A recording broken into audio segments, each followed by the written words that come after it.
강을 아는 물고기. 깊은 숲속 오래된 강이 흐르고 있었어. 그 강에는 은빛 물고기 한 마리가 살고 있었지. 그녀는 태어난 순간부터 이 강에서 헤엄쳐 왔어.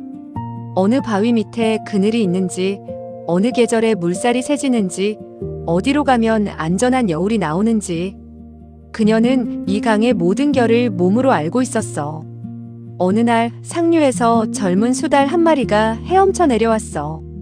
수달은 은빛 물고기를 보자마자 말했지. 이 강 말이야, 여기는 물살이 좀 세니까 조심해야 해.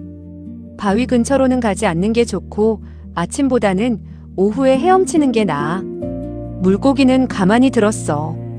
그건 그녀가 태어나기 전부터 알고 있던 것들이었거든. 그리고 말이야, 수달은 신이 나서 계속했어.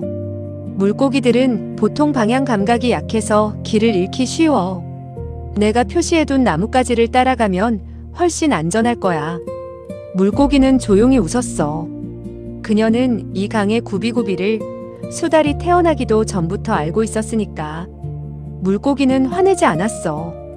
대신 천천히 하지만 분명하게 말했지. 고마워. 그런데 나는 이 강에서 태어나고 자랐어. 물살도 여울도 계절의 변화도 이미 다 알고 있어. 수달은 잠시 멈칫했어. 하지만 이내 다시 말을 이었지. 그래도 내가 한 번 더 설명해 줄게. 이해가 안 될 수도 있으니까. 그 순간 물고기는 깨달았어. 이건 정보를 나누는 대화가 아니었다는 걸. 수달은 그녀의 지식을 듣기 위해서가 아니라 자신이 안다는 걸 확인시키기 위해 말하고 있었다는 걸. 물고기는 더 이상 설명하지 않았어. 대신 유유히 물살을 가르며 깊은 곳으로 헤엄쳐 갔어. 자신이 아는 여울로, 자신이 아는 그늘로. 수달은 그 뒷모습을 보며 문득 이상함을 느꼈어. 왜 아무 말도 안 하지? 하지만 그건 물고기의 침묵이 아니었어.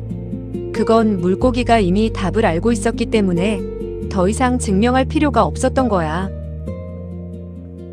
딸들아, 누군가 너의 강을 너보다 더 잘 안다고 말할 때 너는 화낼 필요도 증명할 필요도 없어. 너는 그저 내가 아는 물살을 따라 조용히 헤엄쳐가면 돼. 진짜 아는 사람은 설명하지 않아도 이미 그 강 위에 떠 있으니까.